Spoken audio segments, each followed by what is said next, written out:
بسم اللہ الرحمن الرحیم نحمده ونصلی علی رسولہ الکریم اما بعد۔ قرآن مجید میں اللہ رب العزت نے ارشاد فرمایا ہے فَمِنْكُمْ كَافِرٌ وَمِنْكُمْ مُؤْمِنٌ۔ انسانوں کی دو ہی قسمیں مذہبی اعتبار سے، یا تو وہ مسلمان ہوں گے یا کافر ہوں۔ اللہ رب العزت نے انبیاء علیہم السلام کا جو سلسلہ دنیا میں جاری فرمایا تو ان کا کام یہ تھا کہ لوگوں کو اللہ کی بندگی کی دعوت دیں۔ یا قوم اعبدوا اللہ ما لکم من الہ غیرہ، یا قوم اعبدوا اللہ ما لکم من الہ غیرہ۔ ایک ایک نبی کی یہ دعوت مشترک تھی کہ اللہ کی بندگی اختیار کرو، تمہارا اس کے علاوہ کوئی معبود نہیں۔ اس کے مقابلے میں مشرکین کا ذہن یہ تھا کہ ایک رب کی عبادت نہیں، بچے دینے والا خدا الگ ہے، خوشیاں دینے والا الگ ہے، غم دینے والا الگ ہے، بیٹے دینے والا الگ، بیٹیاں دینے والا الگ۔ اتنے عبادت کرنے والے نہیں تھے جتنے کہ خدا تھے، ہزاروں معبودان باطلہ بنا رکھے تھے۔ اگر غور کریں تو اسی کا نام دو قومی نظریہ، ایک قوم کچھ کہہ رہی ہے، دوسری کچھ کہہ رہی ہے۔ انبیاء علیہم السلام کی دعوت الگ ہے، ایک اللہ کی عبادت کرو، اور مشرکین کی دعوت الگ ہے کہ نہیں، ایک اللہ کی عبادت نہیں ہوگی۔ یہ سب جو معبود ہیں ہمارے، ان کو برا بلا کہنا صحیح نہیں ہے۔ ما نعبدهم الا ليقربونا الى الله زلفا، ہم ان کی عبادت اس لیے کرتے ہیں یہ ہمیں خدا تک پہنچاتے ہیں۔ اللہ تعالیٰ نے اس دو قومی نظریے کے مطابق قرآن مجید میں پوری ایک سورت نازل کی ہے۔ قل یا ایھا الکافرون لا اعبد ما تعبدون ولا انتم عابدون ما اعبد ولا انا عابد ما عبدتم ولا انتم عابدون ما اعبد لکم دینکم ولی دین۔ یہ دو قومی نظریہ ہے کہ تم ہمارے معبود کی عبادت نہیں کرو گے، ہم تمہارے کے نہیں کر سکتے۔ یہ مشرکین نے ایک پیشکش کی تھی کہ ہم آپس میں مصالحت کر لیتے ہیں، ایک سال آپ ہمارے معبودوں کی عبادت کریں، ایک سال ہم آپ کے خدا کی عبادت کر لیتے ہیں۔ تو اللہ تعالیٰ نے اس کی تردید فرمائی، یہ نہیں ہوگا، یہ دونوں الگ الگ نظریے ہیں۔ قل یا ایھا الکافرون لا اعبد ما تعبدون۔ ایک دوسری جگہ پر بھی اسی دو قومی نظریے کا تذکرہ ہے، اور دوسری قوم کی تردید رب نے فرمائی کہ صرف دین اسلام ایک صحیح مذہب ہوگا، اس کے علاوہ جتنے ہیں یہ سب نجس اور ناپاک لوگ ہیں۔ یا ایھا الذین آمنوا انما المشرکون نجس فلا یقربوا المسجد الحرام بعد عامہم۔ یہ سب مشرک نجس ہیں۔ اس کے مقابلے میں تمہارا ذہن الگ ہے، ان کا الگ ہے، تم پاکیزہ لوگ ہو، تمہیں پاکیزہ عقائد حاصل ہیں، ان کے پاس یہ ذہن نہیں ہے۔ رسول اللہ صلی اللہ علیہ وسلم نے طائف کا سفر کیا، بخاری شریف کی تفصیلی روایت ہے، خلاصہ اس کا یہ کہ جب آپ صلی اللہ علیہ وسلم کو بہت تکلیف پہنچائی، آپ کا جسم مبارک لو لوہان کر دیا، پاؤں زخمی ہو گئے۔ ایک فرشتے نے آ کر کہا کہ میں پہاڑوں کا فرشتہ ہوں، اجازت ہو تو ان دو پہاڑوں کو حکم دوں یہ مل جائیں آپس میں، ان کی قیمہ بنا دیں۔ تو رسول اللہ صلی اللہ علیہ وسلم نے اس کے جواب میں ایک بات ارشاد فرمائی جس سے دو قومی نظریے سمجھ میں آتے ہیں۔ فرمایا بل ارجو ان یخرج اللہ من اصلابہم من یعبد اللہ وحدہ لا یشرک بہ شیئا۔ مجھے امید ہے اللہ رب العزت ان کی پشتوں سے ایسے لوگ پیدا فرمائیں گے جو اکیلے اللہ کی عبادت کر رہے ہوں گے، جس کا میں کہہ رہا ہوں۔ گویا یہ ایک الگ نظریہ ہے، یہ لوگ تو نہیں مانتے، بعد میں کوئی آئے گا وہ مان لے گا۔ ابھی ان کو میں یہ نہیں چاہتا ہوں، میری رحمت کا تقاضا یہ نہیں ہے کہ ان کو ختم کر دیا جائے، تو آپ صلی اللہ علیہ وسلم کا اس وقت میں یہ جملہ ارشاد فرمانا یہ بھی دراصل دو قومی نظریے کی بنیاد پر ہے. یہ دو قومیں الگ الگ چلی آ رہی ہیں. ایک کے بارے میں ہے فریق فی الجنہ اور دوسری کے بارے میں فریق فی السعیر. ایک قوم جنتی ہے ایک جہنمی ہے. وَهَدَيْنَاهُ النَّجْدَيْنِ دو راستے ہیں دو قومی نظریے ہیں. اس کا انجام جنت اس کا انجام جہنم. فَمِنْكُمْ كَافِرٌ وَمِنْكُمْ مُؤْمِنٌ. سو غور کیجئے جس نظریے کے تحت مسلمانوں نے صحابہ کرام رضی اللہ تعالی عنہم اجمعین نے مکہ مکرمہ سے مدینہ منورہ کی طرف ہجرت کی وہ کیا تھا؟ یہ دو قومی نظریے کی بنیاد پر ہجرت ہوئی ہے کہ مسلمانوں کے لیے یہاں حالات سازگار نہیں ہیں. 13 سال ہو گئے دعوت دیتے ہوئے مگر بات ابھی تک مشکلات کا شکار ہے. آئے دن کوئی نہ کوئی مصیبت کوئی نہ کوئی تکلیف کوئی نہ کوئی مشقت. سو چلو اس جگہ ہی کو چھوڑ دیتے ہیں. ہم الگ سے اپنی ایک اسلامی ریاست بناتے ہیں جہاں ہم اسلامی احکامات پر چلنے میں آزاد ہوں. اس کائنات میں سب سے پہلے اسلام کی بنیاد پر بننے والی ریاست وہ ریاست مدینہ ہے جس کی بنیاد میں عرض کیا کرتا ہوں مسجد اور مدرسے سے بنی ہے. سو اسلامی ریاست کی بنیاد ہے مسجد مدرسہ جہاں اسلام کی دعوت دی جائے اسلام کے قواعد و ضوابط اور اصول پڑھے اور پڑھائے جائیں سمجھائے جائیں. آپ نے ادھر مسجد بنائی ادھر اعمال کرو ادھر مدرسہ بنایا کہ اسلام کو سیکھو. صحابہ کرام بیٹھ کے وہاں سیکھتے تھے. آپ صلی اللہ علیہ وسلم ان کے معلم تھے. یہ اسلامی ریاست دو قومی نظریے کی بنیاد پر صحابہ نے ہجرت فرمائی مکہ مکرمہ سے مدینے کی طرف. ہمارے نبی پاک صلی اللہ علیہ وسلم نے ہجرت فرمائی. اگر میں یہ کہوں تو غلط نہیں ہوگا کہ ہندوستان سے مسلمانوں نے جو پاکستان کی طرف ہجرت کی یہ بھی دین اسلام کی بنیاد پر تھی. یہ ہجرت بھی دو قومی نظریے کی بنیاد پر تھی. ہندوستان میں دو قومیں آباد تھی ہندو اور مسلمان. اچھا مسلمان کہتے تھے کہ بھئی اللہ رب العزت کی عبادت کرو غیروں کے سامنے اپنے سر مت جھکاؤ. اور جو مشرک تھے ہندو تھے ان کا ذہن بالکل الگ تھلگ تھا. وہ اس سلسلے میں غیروں کے سامنے بھی سر جھکاتے تھے.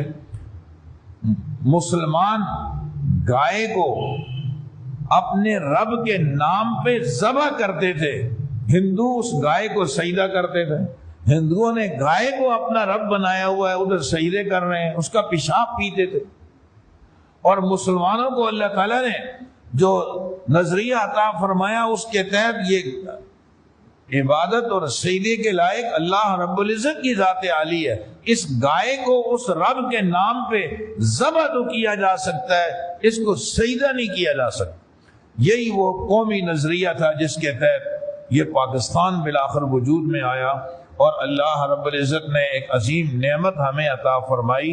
یہ بات واضح ہو گئی کہ جن لوگوں نے وطن عزیز پاکستان کے لیے بنیادی کوششیں کی جن میں بنیادی نام لیے جاتے ہیں علامہ اقبال کے اور قائد اعظم محمد علی جناح کے, یہ کہنا بالکل غلط ہوگا کہ ان لوگوں نے دین اسلام سے ہٹ کر کسی اور نظریے کے لیے سیکولرزم کے لیے اس وطن کو حاصل کیا. نہیں, قائد اعظم بنیادی طور پر یہ بات چاہتے تھے.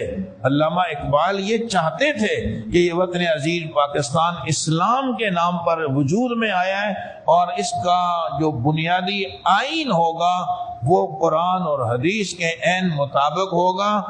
محمد علی جناح اور علامہ اقبال کی مختلف تقاریر سے یہ بات ثابت ہوتی ہے کہ انہوں نے دین اسلام کی بنیاد پر مذہب کی بنیاد پر اس ملک کو حاصل کیا ہے.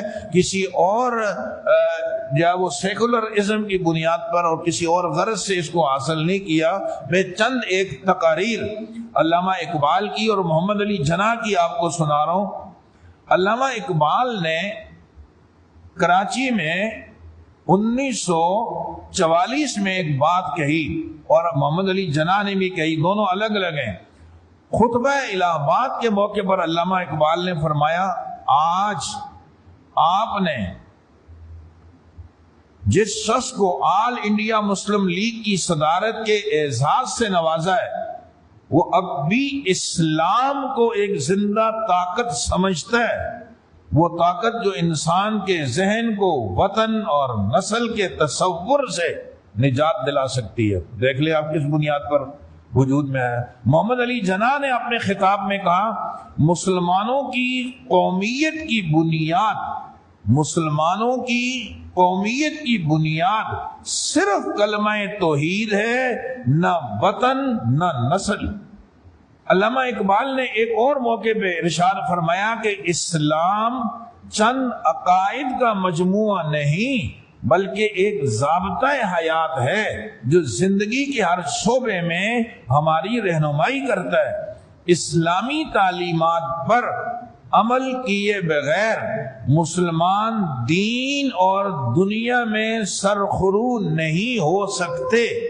سوچئے کن بنیادوں پر اس وطن کو حاصل کیا گیا۔ قائد اعظم محمد علی جناح نے 1947 کے ایک خطاب میں ارشاد فرمایا کہ یہ بات بہت توجہ والی ہے، مجھ سے اکثر پوچھا جاتا ہے، محمد علی جناح سے مجھ سے اکثر پوچھا جاتا ہے کہ پاکستان کا طرز حکومت کیا ہوگا، پاکستان کا طرز حکومت کیا ہوگا؟ جواب میں فرماتے ہیں، میں کون ہوتا ہوں؟ پاکستان کے طرز حکومت کا فیصلہ کرنے والا۔ مسلمانوں کا طرز حکومت آج سے 1300 سال پہلے قرآن مجید نے وضاحت کے ساتھ بیان کر دیا تھا۔ الحمدللہ قرآن مجید ہماری رہنمائی کے لیے موجود ہے اور تا قیامت موجود رہے گا۔ میں تو کسی مولوی کی تقریر نہیں سنا رہا نا، بولے انہوں نے بولنا ہی ہے، میں تو بانی پاکستان قائد اعظم محمد علی جناح ان کے جو خطبات ہیں مختلف شہروں میں کیے ہوئے میں وہ سنا رہا ہوں۔ ایک جگہ 1944 میں علی گڑھ میں خطاب کرتے ہوئے فرمایا، جو میں نے ابھی آپ کے سامنے ایک جملہ اس کا سنا دیا کہ مسلمانوں کی قومیت کی بنیاد صرف کلمہ توحید ہے، نہ وطن نہ نسل۔ اگلا جملہ ہے، ہندوستان کا جب پہلا فرد مسلمان ہوا وہ پہلی قوم کا فرد نہیں رہا، مسلمان ہو گیا نا، اب وہ ایک الگ قوم کا فرد بن گیا تھا مسلمانوں کا۔ اسی وقت سے ہمیں الگ ریاست کی ضرورت تھی۔ ایک اور مقام پر 1947 میں محمد علی جناح نے فرمایا، پاکستان کا آئین قرآن مجید ہوگا۔ میں نے قرآن مجید کو، قائد اعظم کہہ رہے، میں نے قرآن مجید کو ترجمے کے ساتھ پڑھا ہے، میرا پختہ یقین ہے کہ قرآنی آئین سے بڑھ کر کوئی آئین نہیں ہو سکتا، اور یہ قرآن مدرسوں میں پڑھایا جاتا ہے، یہ مسجدوں میں پڑھایا جا رہا ہے۔ مدارس اور مساجد کو مضبوط کرو تو اس سے ہمارے وطن عزیز کا آئین مضبوط ہوگا۔ کیا فرمایا؟ قائد اعظم کہتے ہیں میں نے قرآن ترجمے سے پڑھا ہے، اور اس میں اگلا جملہ ہے کہ قرآنی آئین سے بڑھ کر کوئی آئین نہیں ہو سکتا۔ میں نے مسلمانوں کا سپاہی بن کر پاکستان کی جنگ جیتی ہے، میں قرآنی آئین کا ماہر نہیں۔ آپ اور آپ جیسے دوسرے علماء کو میرا مشورہ ہے کہ آپ لوگ بیٹھ کر نئے قائم ہونے والے پاکستان کے لیے قرآنی آئین تیار کریں۔ علماء کی تشکیل کی ہے انہوں نے کہ قرآنی آئین کے مطابق وطن عزیز کو آگے بڑھائیں۔ الحمدللہ ثم الحمدللہ ہمیں 14 اگست ہے کل، اور ہمارے وطن 14 اگست اس زمانے میں جب وطن عزیز پاکستان 1947 میں آزاد ہوا ہے تو وہ رمضان کا مہینہ تھا، اور رمضان کی بھی 27ویں شب تھی جب اس کی آزادی کا فیصلہ ہوا ہے۔ تو ایک تو رمضان کا مہینہ، پھر جو ہے وہ آخری عشرہ، پھر 27ویں شب، یہ ساری برکات ہیں انشاءاللہ العزیز۔ ان پر نور لمحات میں حاصل کیا ہوا وطن عزیز اسلام کی بنیاد پر یہ چند دنوں کے لیے نہیں، اللہ تعالیٰ اسے ہمیشہ قائم اور دائم رکھیں گے، مگر ہمیں دو کام ضرور کرنے چاہیے۔ ایک تو یہ کہ جس نظریے کے تحت ہم نے اس ملک کو حاصل کیا ہے اس نظریے کو زندہ کیجئے۔ آج وہ نظریہ ہمارے اندر کمزور پڑتا جا رہا ہے، ہماری نوجوان نسل براہ روی کا شکار ہو رہی ہے، ہم اسلام کی بنیادی چیزوں سے بھی واقف نہیں ہیں۔ ہمیں اسلام کی بنیادی معلومات ہونی چاہیے۔ جس نظریے کے تحت ہم نے ملک کو حاصل کیا ہے اس نظریے سے ہمیں آگاہی حاصل ہونی چاہیے۔ بہت بڑے اعزاز کی بات ہے، اس کو ہم معمولی بات نہ سمجھیں۔ دوسری بات یہ ہے کہ ہر سال جو 14 اگست جس ترتیب پہ ہم منا رہے ہیں، ہم آنے والی نسل کو کیا سبق دینا چاہتے ہیں کہ یوم آزادی کے مقاصد میں باجے بنانا ہے؟ یہ باجے بجا کر ہم جو دوسروں کو تکلیف پہنچا رہے ہیں، اسلام نے تو اس سے منع کیا ہے۔ ایذاء المسلم حرام، مسلمان کو اذیت دینی تو حرام ہے۔ اب ہم اس میں جب وہ فائرنگ شروع کر دیں، کسی کی آنکھ میں چھرا لگ جائے تو وہ جب وہ بیچارہ زخمی ہو جائے، اس کی بینائی چلی جائے، باجے بجا بجا کر یہودیوں کے یہاں یہ طریقہ ہے، وہ اپنی خوشی کا اظہار باجے بجا کر کرتے ہیں۔ مسلمان اپنی خوشی کا اظہار باجے بجا کر نہیں، وہ اللہ کی بارگاہ میں سر بسجود ہو کر کرتا ہے، وہ اللہ کے قرآن کی تلاوت کرتے ہوئے اور کلمات تشکر ادا کرتے ہوئے اس کا شکریہ ادا کرتا ہے۔ اس خوشی کا اظہار جو اب باجے بجا کر شروع ہو گیا ہے بالکل غلط ہے۔